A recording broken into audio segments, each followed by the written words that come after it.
The March for Science is an international series of rallies and marches that holds in more than 600 cities across the world.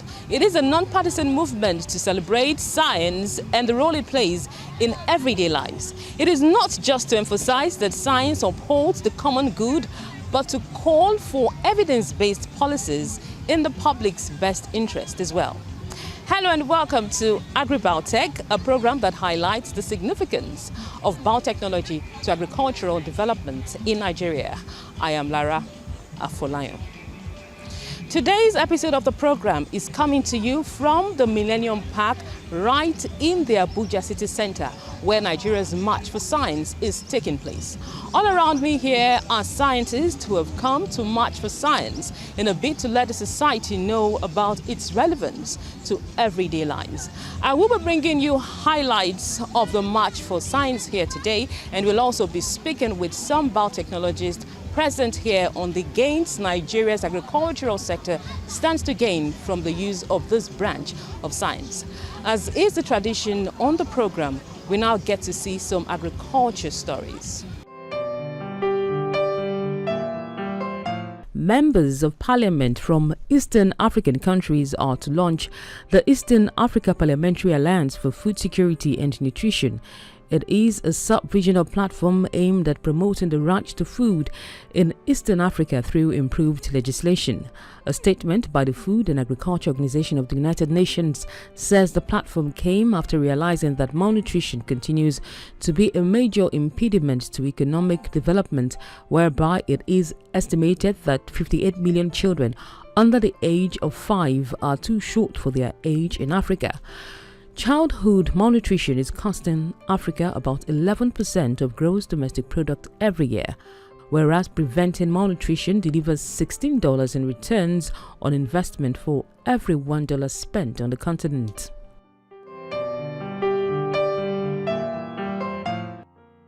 A report by the United Nations Food and Agriculture Organization as well as the World Food Programme has shown that 113 million people from 53 countries experienced acute food shortages in 2018. This was down from 124 million in 2017. The bodies say that though the 9% improvement is commendable, the situation highlights the need for strengthened cooperation between humanitarian development and peace actors to reverse and prevent food crisis. The report showed that nearly 2/3 of those facing acute hunger are in just 8 countries, 5 of which are in Africa. It also revealed that a quarter of the acutely food insecure were victims of climate and natural disasters.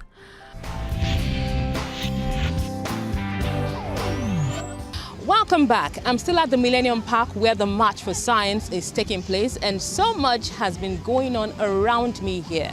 Let's now see what the scientists have been saying as they speak up for science.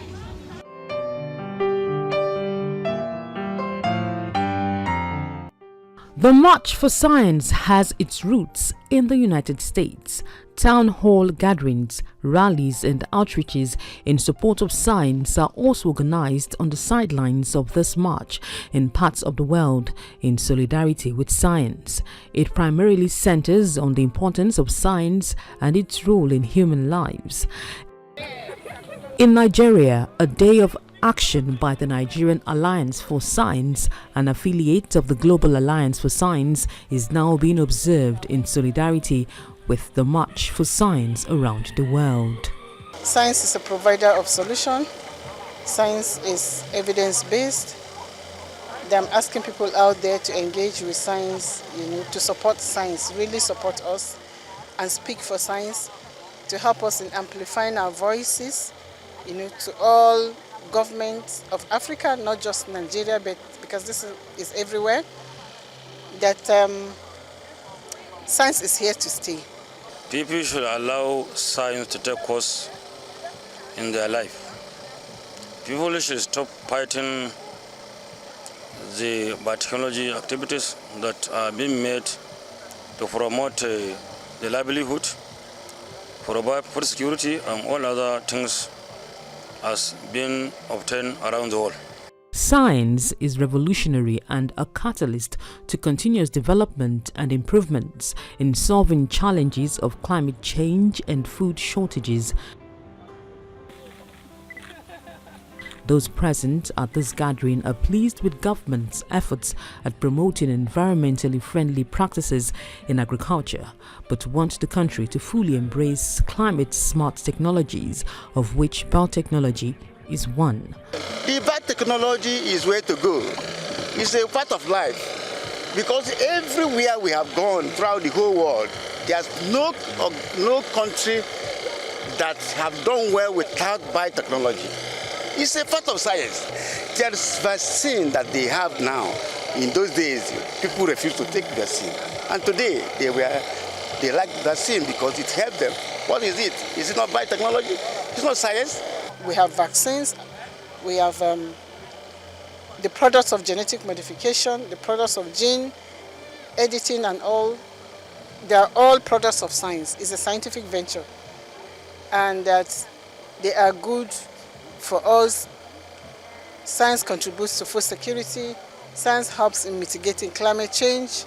Other nations that have actually adopted this technology are doing so well. Their economies are booming.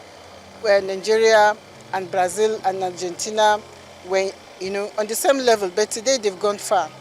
Why? It's because they've adopted gene editing. They've adopted the practice of modern biotechnology. In agriculture, as we know, normally the normal pattern of either animal or crop improvement, it has been a conventional method of breeding, making some crosses using pollen grains, which is very difficult, very cumbersome.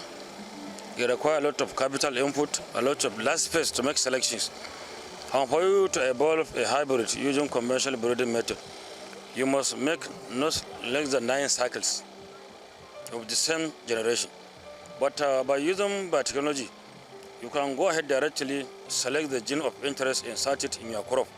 Within a short period of time, you can come out with a high yielding variety, the result variety of crop, animal, and other things, which is it's more specific, it's more direct. The Nigerian government is advised to invest in research funding, which is critical to development, but is the most poorly funded by the authorities. Nigeria's recent approval for commercial release of the BT cotton and environmental release of the BT cowpea is described here as definitely a means of reducing pesticide use and increasing farmers' productivity. Lara Folayo, TVC News, Abuja.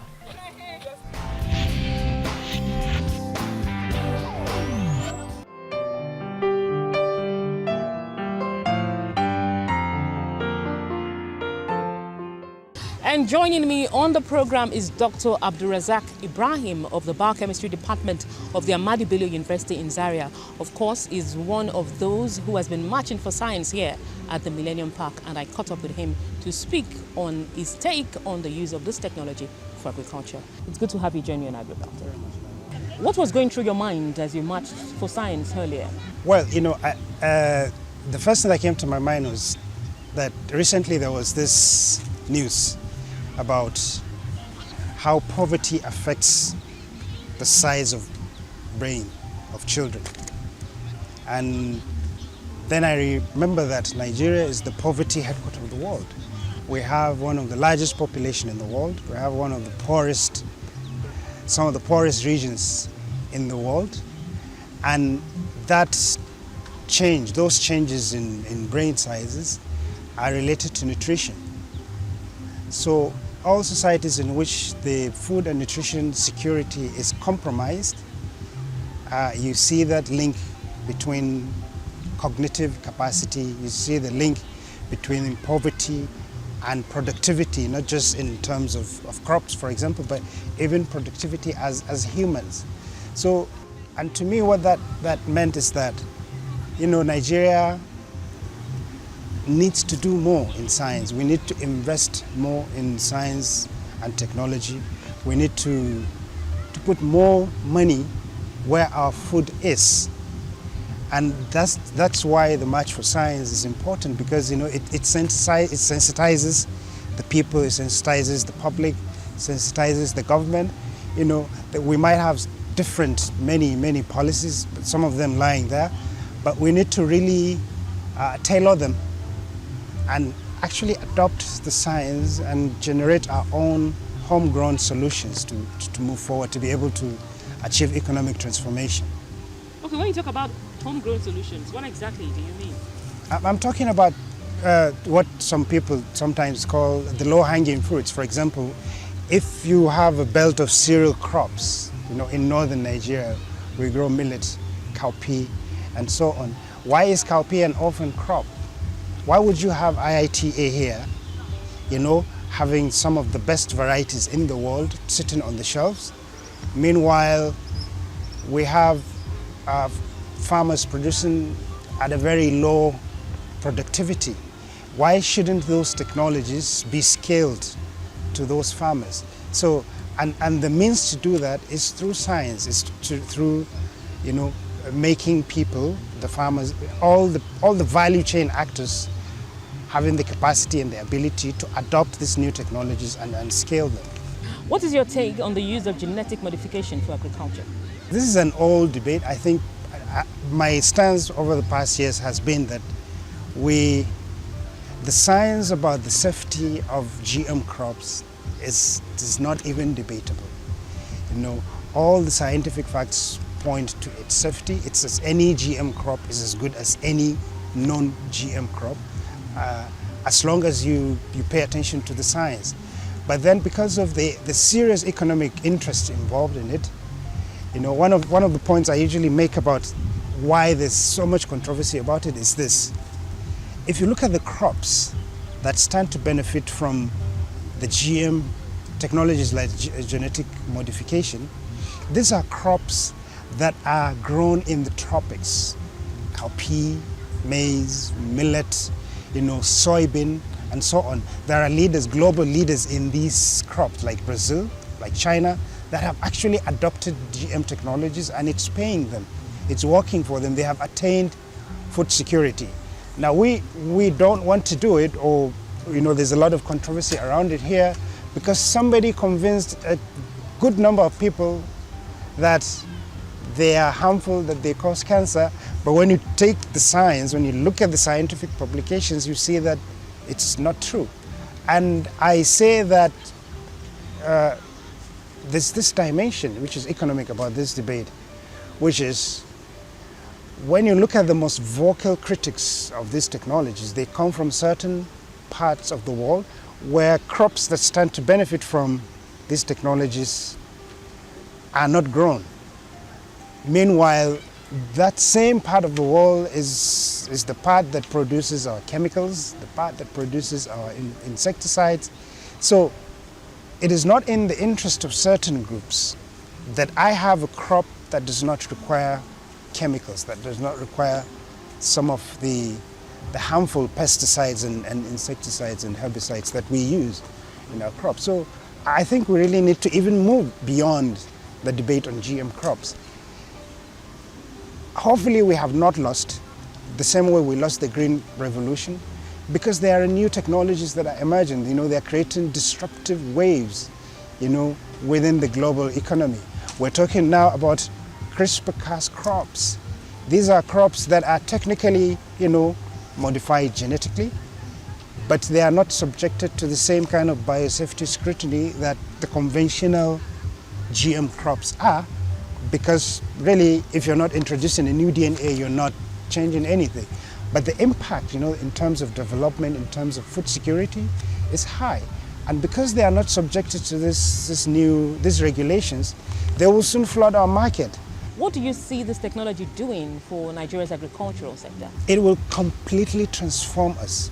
You know, when you take rice, or any cowpea, or any crop for that matter, if you apply the right science, I see it transforming lives. It's not just about food. Look, farming is beyond just feeding yourself. If you have rice, what do you do with all the products coming out of the rice? You know, in Thailand and other countries where they have, you know, the rice value chain or any crop, the value chains have been really strengthened. is not just about the crop itself, it's about the simple, tiny products that you can line up. You can generate up to 100 products from cassava, up to 2,000 products from maize or from soybean. So once you strengthen that, you will have less people in farm. You have more people, more medium holder farmers, generating more food. That's enough to feed our local population and export, and still generate various other products from those crops. That should be the vision, and you cannot do this if you do not apply science. What lessons can Nigeria learn from countries where this technology has been successfully used?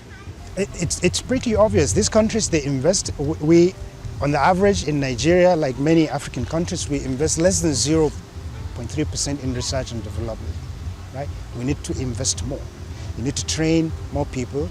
There's the contention that Africa needs to produce at least 1 million PhDs in the next few years if you really want to transform. So more PhDs, more scientists, more entrepreneurs.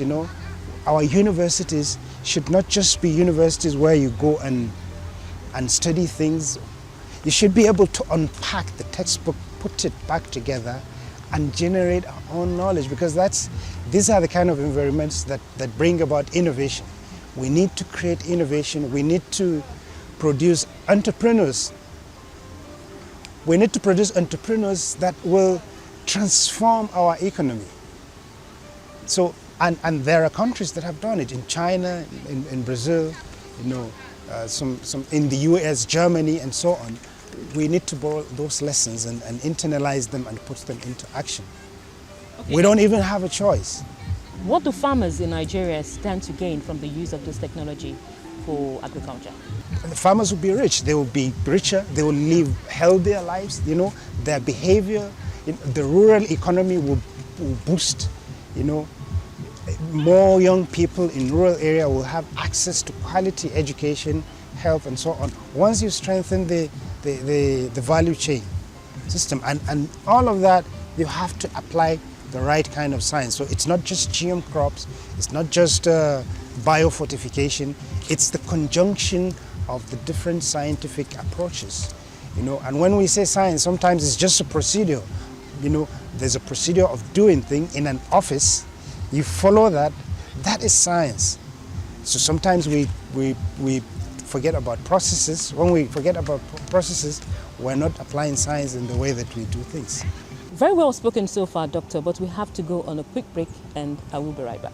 And my guest has been Dr. Abdulrazak Ibrahim of the Biochemistry Department of the Ahmadu Bello University in Zaria, speaking on agricultural biotechnology. Agribiotech will continue shortly. Do stay. Did you know that genetically modified organisms, GMOs, are safe and do not pose any risk, hazard, or danger to human, animal, and the environment? Neither do they cause cancer, infertility, sterility, tumor, or any adversity. There is safe use of GMO drugs like insulin, vaccine, rapid diagnostic test kits for malaria, HIV, hepatitis, and so on. The safety of GMOs is certified by the World Health Organization, WHO, Food and Agricultural Organization, FAO, European Food Safety Authority, EFSA, the National Academies of Science globally, the Royal Society, UK, and over 110 prize Nobel laureates. GMOs are safe, effective, and certified by MBMA in Nigeria.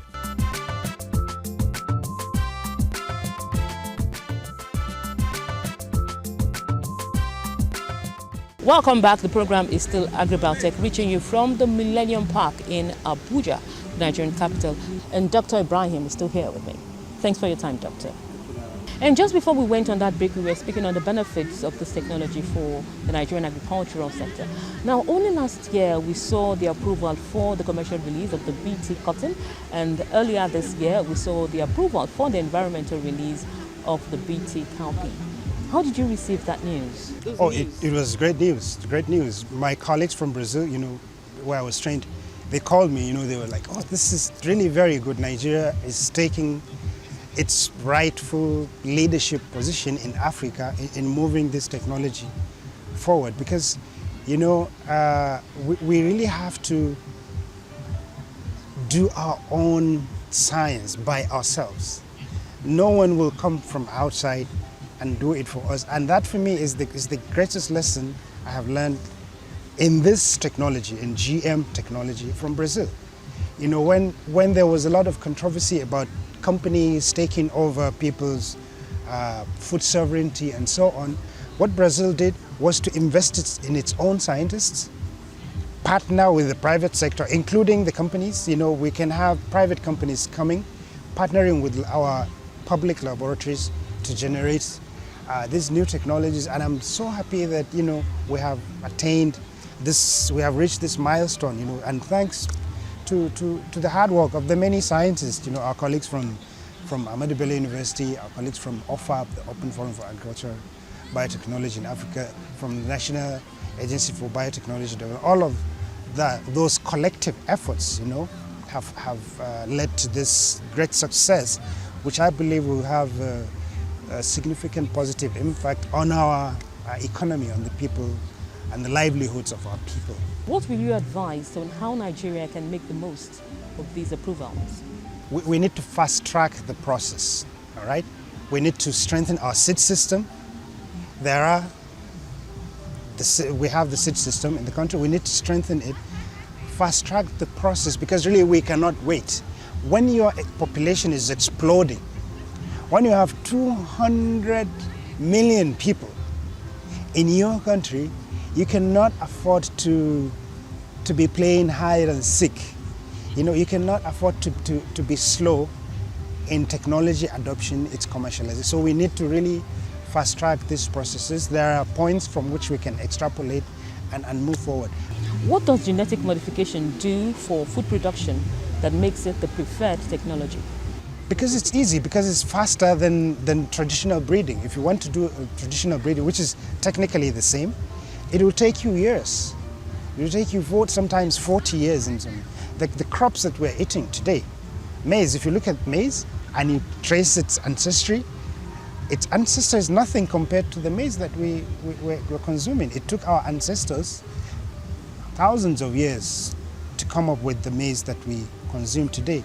Now we have this technology that can fast track it, sometimes over a 13-year period or 4. So this is the win-win situation. This is the beauty of this technology. It's able to bypass what normally happens under natural condition. You fast track it and you generate desirable products, which in this case are the GM crops. How will you react to arguments against this technology? I think all the arguments against them are not scientific. And as long as things are not scientific, they really do not eventually make economic sense. The arguments about being harmful, causing cancer, if you look at the studies, you know, you consult the scientific literature, it's really not there. If you follow the normal scientific peer review process, you know, there's one particular article that has generated a lot of controversy, which I think I would like to mention. It's an article published by a French scientist. His name is Serrarini. He published and demonstrated that rats fed with soybean, you know, that they cause GM soybeans, they call, or corn, I think, they cause cancer. And, you know, if you study the work, look at the paper, you see that, first of all, these are rats that on their own, they develop cancer, right? So even if you give them water, all you give them is water, on their own, their cells are highly susceptible to cancer. And then there are other statistical flaws. In fact, eventually it was so bad that he had to retract that study, you know, and he called a press conference and you know, it was what scientists normally do not do, you know, to call a press conference because you want to publish a paper.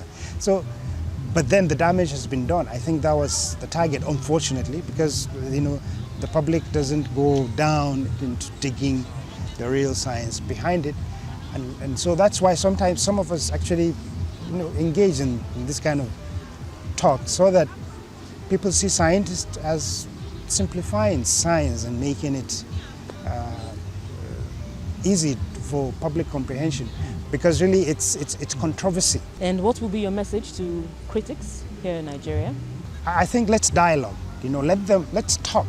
Let us sit down at the table, scientists, the business developer, the activists, because at the end of the day, I think we all want to achieve sustainable development. We want to have a clean environment. We want to have ecologically correct way of farming, of growing products. Let us talk. Let's agree. Let's come to a consensus of the science. Because if the general public does not accept a particular product, there's really no point scientists investing their energy and resources conducting research in that. What is your final words to the Nigerian authorities on how Nigeria can make the most of this technology in the agricultural sector? They need to do more. They need to invest more in education, pay more money for our researchers to do research, support more PhDs, produce the next generation of agricultural research for development practitioners, scientists, crop scientists, value chain developers, the economists, all of those people around specific value chains, have thus the cohorts of experts to develop our different crops. Because really, if you do not put the right money at the right place, you won't have enough food to eat, let alone export. So thank you very much for joining me. Thank you very much, Lara, for having me. Wow, it has definitely been a fun-filled day today at the Millennium Park, where Nigerian scientists have been marching for science and speaking up for the use of biotechnology, which of course is a branch of science in Nigeria's agricultural sector. And at this point, we call it a day on today's episode of the program. Do send your emails to agribiotech1@yahoo.com, send us tweets at agribiotech13, or post your comments on the Facebook page Agribiotech on TVC. I am Lara Folayo. Goodbye.